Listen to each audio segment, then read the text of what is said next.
May isang dilata ka ba dyan? Kung oo, tara. Gawin mo to. Oo, kasi dito sigurado makakaipon ka ng 34,000 o higit pa kada taon. Kahit na 15 pieces lang mabenta mo kada araw. Okay, una maganda tayo ng kahit anong ano dyan ha, pag ano nyo, paghuhulmahan ba, ganun, pagbabalutan. Kahit pinggan, carry na yan. Tapos, naghanda tayo ng tubig, pandikit yan. Pero kung gusto mo, oo, na dikit talaga, pwede mong haluan ng harina or cornstarch yung tubig mo. Ayan, lumpia wrapper. 15 peraso ng lumpia wrapper ang kailangan natin. Sa cheese naman, depende sa'yo kung gaano karami or kung gaano kakapal yung gusto mong gamitin. Depende din sa brand. Oo, tapos kamatis. Sa kamatis, ang nagamit ko rito isang peraso. Medyo malaki siya ng bahagya. Tapos hatiin mo lang pahaba. O, kung ganong size ng cheese mo, ganong size din yung hiwain mong kamatis. Ayun yung isang dilata ng tuna. Kahit anong brand pwede mo gamitin dito.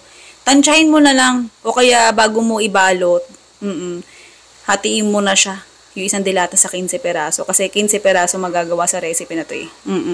Yan ganyan lang. Okay, kahit siguro hindi ko nasabihin kung ano pangalan ng recipe natin, alam mo na, no? Oo. Yung kamatis pala, optional lang yun. Oo, bali nag-add lang ako talaga ng kamatis para magkaroon ng additional flavor. Gusto mo, pwede ka rin magdagdag ng carrots tsaka patatas. Pahaba mo rin hiwain. Oo, tapos hinaan mo lang apoy para maluto lahat sa loob. Ganon. Okay, tapos ayan, ulitin mo lang yung mga pagbalot niyan hanggang sa matapos ka. Oo. Yung listahan na pala ng recipe at saka costing, nasa dulo ng video, pwede mo na i-forward kung gusto mo makita. Mataba-taba to ha. Mukha lang siyang konti yung palaman, pero mataba siya sa personal. Kasi syempre, isang large size yung ginamit kong lumpia wrapper dito ha. Oo. Tapos ayan, painit ka lang ng mantika. Pag sa tingin mo, mainit na yung mantika, diretso prito muna. Ayan. Okay. Kung paano ka magprito, ganun lang.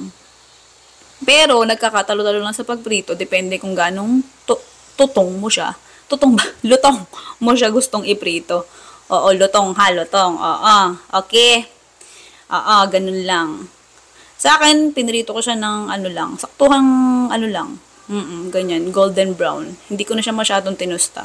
Kahit hindi ko siya masyadong tinusta, malutong pa rin siya hanggang loob. Okay, tas ayan, napakita ko lang sa inyo yung laman niya. Nahihirapan ako masyadong hatiin at ang init sobra. Yung musok-usok pa.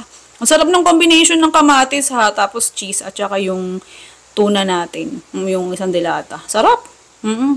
Yan, tapos pagkaganto kasing mga ulam, hindi ako kontento. Oo, nang pinapapak lang siya. Masarap talaga may kanin tapos sausaw mo sa ketchup. O kaya lagyan mo pa ng hot sauce para todo na. Ito yung costing ha. Ikaw na bahala mag-compute. Sige na, goodbye, good luck. Love you.